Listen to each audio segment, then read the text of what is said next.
Welcome in the land of the beauty of Abu Dhabi, 'di ba? Taray, nakita niyo naman doon, beauty of Abu Dhabi.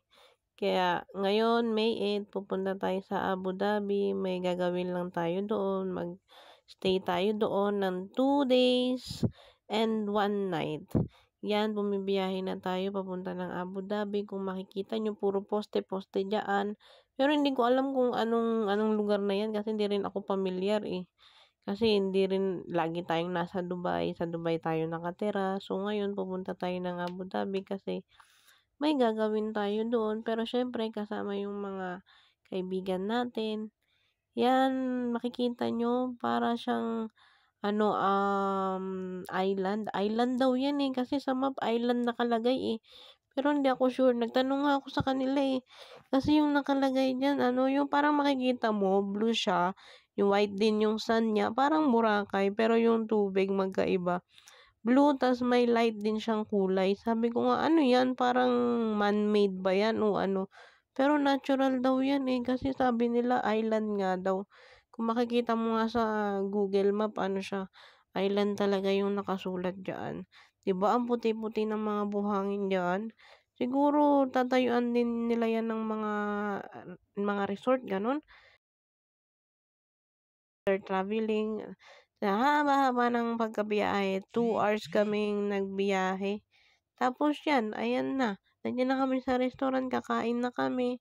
So, yun lang, nakarating na kami ng Abu Dhabi. Welcome sa aming mga taga-Dubai na pumunta ng Abu Dhabi.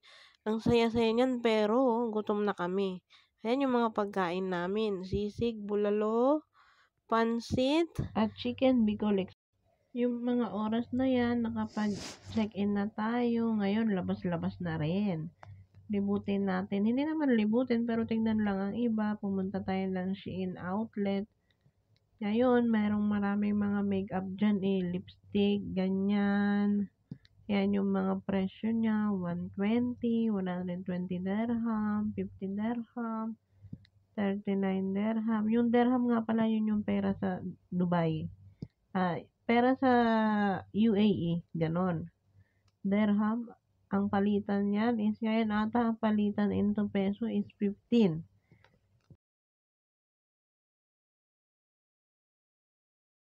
Ngayon, after Shein, so lalabas naman tayo. So, pupunta naman tayo sa malapit na mall ata yan, pero maliit lang.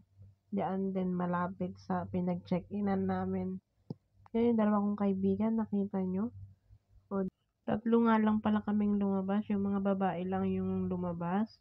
At nagtingin-tingin. Kasi nagtingin-tingin lang kami ng mga tindahan diyan. Kung ano yung mga mura-mura. At murang bilihin. Ganon. Kasi sa Dubai, meron din namang mga mura doon. Pero syempre, titingin-tingin ka rin kung saan talaga may mura. Yan, na-amaze ako dyan. Akala ko metro.